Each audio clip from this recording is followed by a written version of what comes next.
Our broad outlook is a constructive one for Asia next year.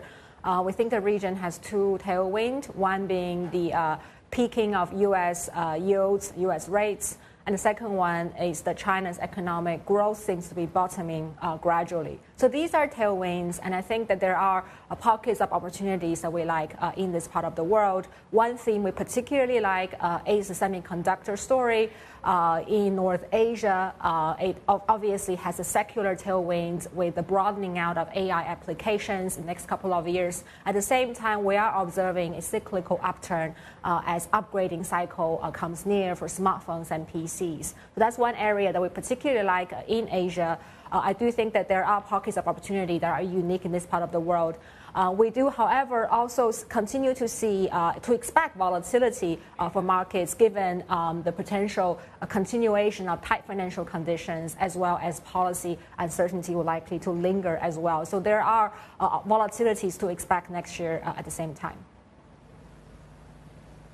Asia is obviously a very large place, so let's just tackle North Asia for a moment. We've had a couple of notable standout winners such as Japan and Taiwan, and a notable laggard being China and Hong Kong markets. Do you think that those could flip around next year? So at the moment, we prefer to stick with, I think, Japan and Korea and Taiwan.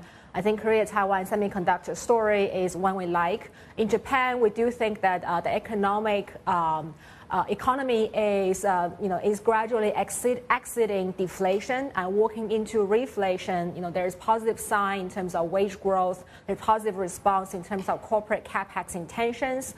Seems like policies are quite accommodative, both in terms of the BOJ not in a rush to really end inflation, and also on the fiscal side, also quite accommodative. So it does seem like Japan's economic story is broadening out. And with that, there are pockets of opportunities that we like in Japan's equity market as well.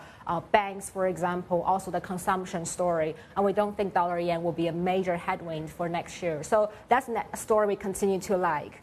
I think Hong Kong and China remains a long-term story. I think that you can see with Economic Work Conference, you can see with some of the recent activity data that the economy is bottoming out.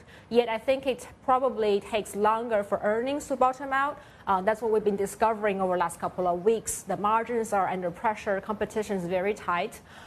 So with that, I think investors do need to be a little bit more patient with Hong Kong and China markets in the near term.